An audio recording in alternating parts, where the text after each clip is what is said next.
Good evening, everyone. So, welcome in Data Communications and Networking 1 under Miss Maridel Liwanag. So, for today's video, I have to configure IP address and subnet mask to its host, construct a simple LAN design that can communicate between the host, 3.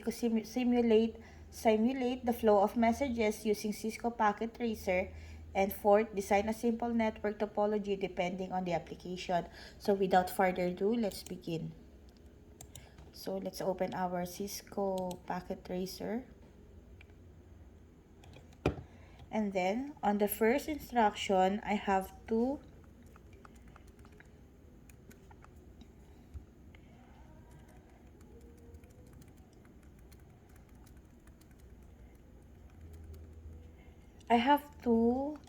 connect 4 PC, 1 hub, and 1 switch.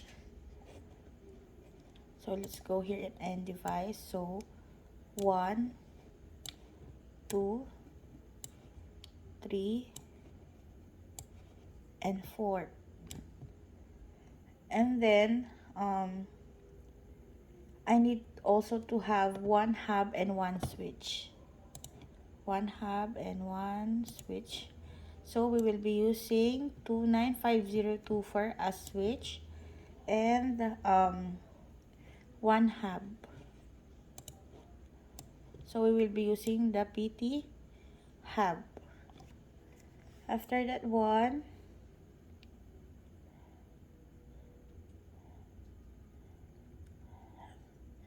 we have to choose the configuration tab so that I can change the name of the PZ0.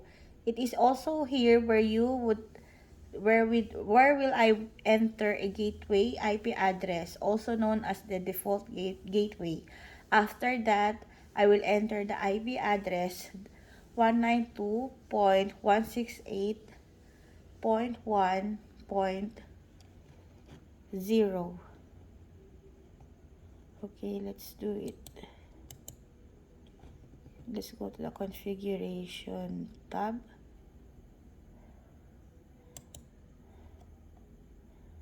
I have to configure the IP address.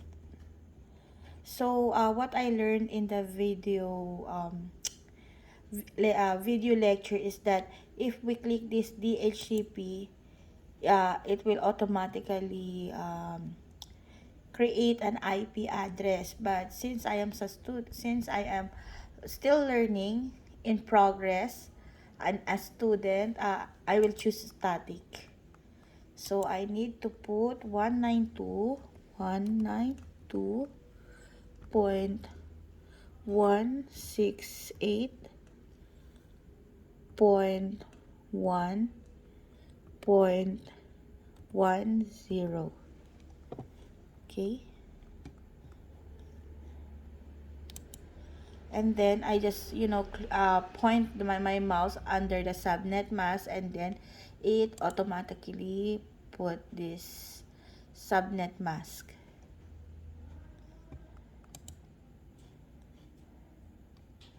Here on gateway also we need to put the I have to copy this one so it will be easy. Okay. Then in fast Ethernet, it is also done. And then we have to close. I have to copy this one. So for the other PC, it is more easy to put.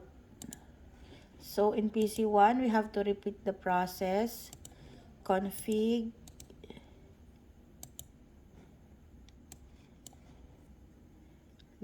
But we have to change this into why we need to change, because in one network, the PC only have one IP address.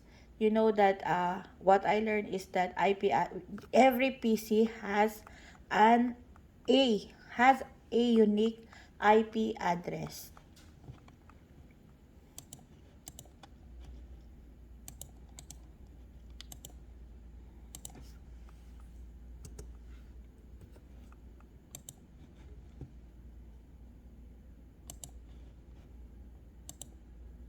Okay, done with PC1.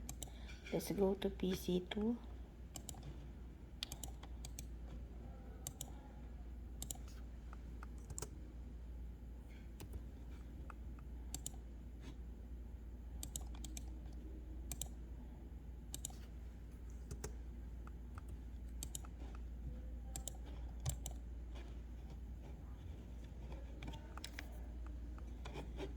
Okay, now for the last PC.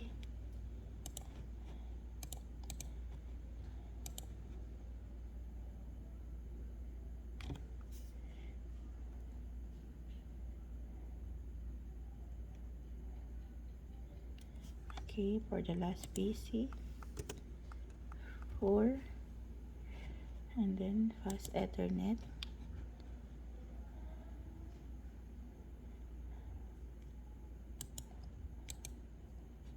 paste.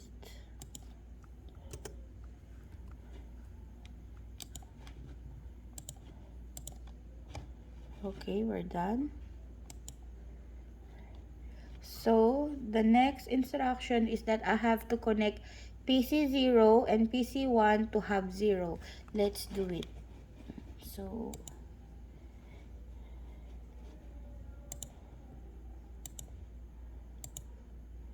okay,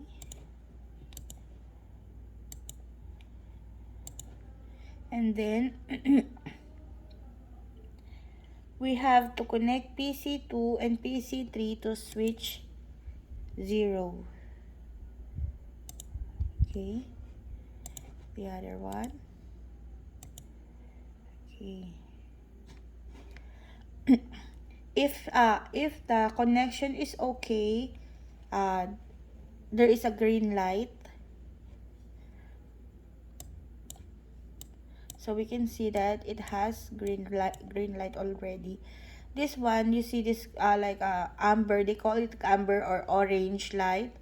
If you see this, later on it will be green. See? Later on it will be green. It appears for every connection. Then next, simulate the networks by switching the real mode to simulation mode. The tab is partially hidden behind the real-time tab in the bottom right-hand corner. The tab has an icon that has watch on. Okay, so let's change the position of the camera. So this is the real-time button and this is the simulation mode. It says that we have to do the simulation mode. After switching to simulation mode, click the envelope and drag it either one of the PC and click another envelope and drag it again to another PC and click the auto capture play button. Observe the flow of the messages. So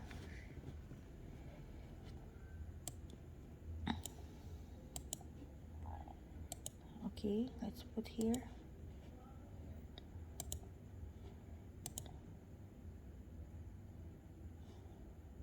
Or maybe later. We undo that one. Undo. Okay, and then let's click the play button.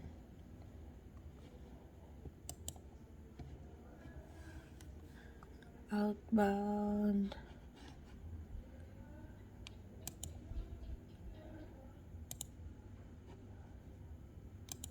So let's click the play button. Play.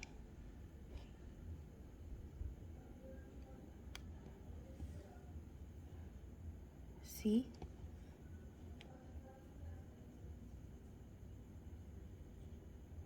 So what? Oh wait. What happened? I lost the connection. I lost the connection here. Okay, let's click the play button again. Play button.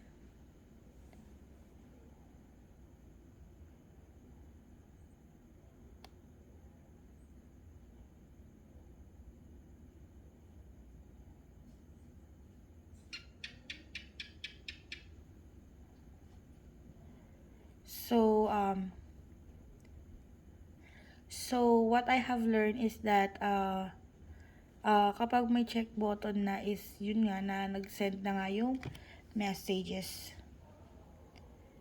And then after switching to simulation mode, observe the flow of messages and determine its status if it is successful or failed. Oops, what happened?